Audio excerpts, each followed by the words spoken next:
Red Hood jumping through the forest with a machete with an invisible Martian manhunter in the background. And, we've just been having fun. Hello, I'm Rosie Knight in the Den of Geek suite at New York Comic Con, and I'm here with Patrick Young, the lead writer of WEBTOON DC's Red Hood and the Outlaws. How you doing? I'm great. How are you? Oh, Thanks good. for having me. Yeah, I'm so happy you're here. We had a lot of fun on our panel yesterday, and I'm stoked to get to talk to you more. So this is your first comic, but you are a screenwriter. Could you talk a little bit about that journey? You're still a screenwriter, so you've not given it up, but that kind of journey and that transition into also making comics with Red Hood. So I love exploring all mediums.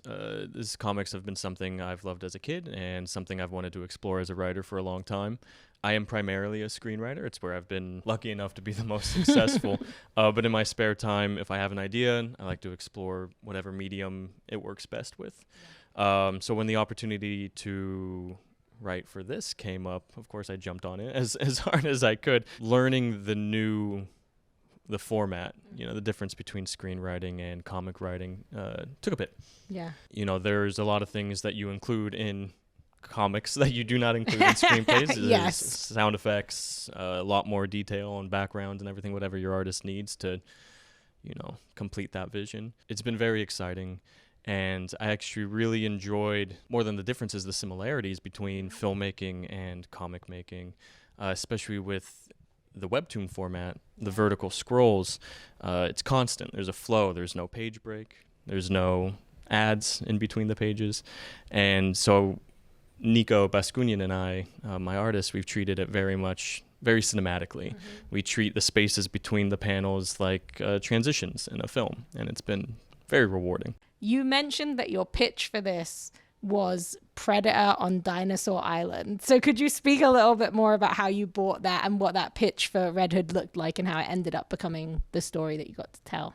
Yeah, well, I mean, that was the fun bow on top. When I was approaching this, of course, I started with the characters. Yeah. I found I love Red Hood, and I thought that dynamic of Red Hood, Bizarro, Artemis had a lot of potential to explore, especially in the WEBTOON format. These are characters who all very clearly live in the shadow of other characters. Mm-hmm. Artemis is obviously constantly compared to Wonder Woman. Bizarro is literally opposite Superman.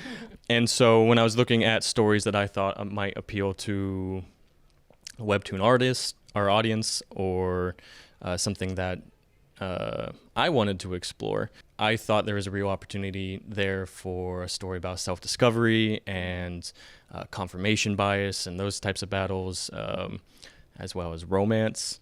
I'm a big softie there. And so I wanted to take those characters and put them in a situation that I had never seen before and a situation they had never seen before. I didn't want this to be a Gotham story. I wanted it to be a little more global because these are characters who, come from all different parts of the world. And I, coming from the world of movies, I love dinosaurs. Dinosaurs are cool. And I love Predator, and I love Indiana Jones. And I wanted to kick off sort of the preamble arc to the story with a really fun romp. And I saw that opportunity, and I actually hired an artist, a friend of mine, his name's Alex Cubadera, to do some pitch art for me.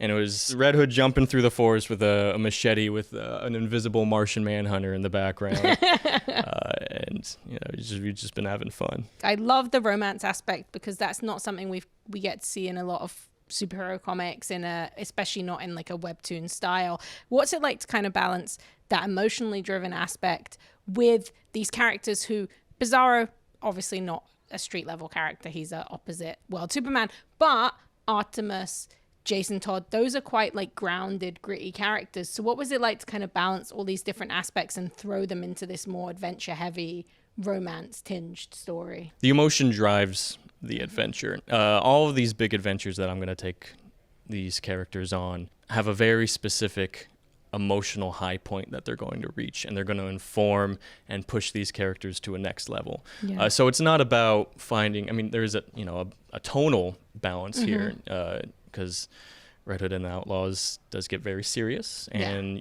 but they also like to crack jokes and play video games with each other. So there's a tonal balance that we really work on. But in terms of genre balance, it all informs each other. Yeah. And especially, I'm very excited to for the audience to see more inside Bizarro's head, because there's a lot more there than we're all seeing.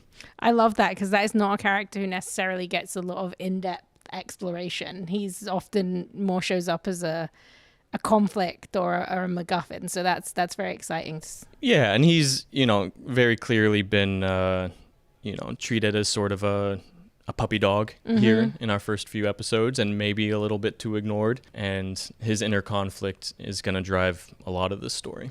Oh, wow. That's really exciting. So when you were researching this, you mentioned you love Jason Todd. He's such a beloved character. I remember David was so excited in the lead-in to this, David Lee from WEBTOON, because of the love that Red Hood kind of inspires in fans. Did you find like a specific story or a character beat or something from his past that really helped inform the story, or that you just loved? He's my favorite Robin because he is the most street Robin.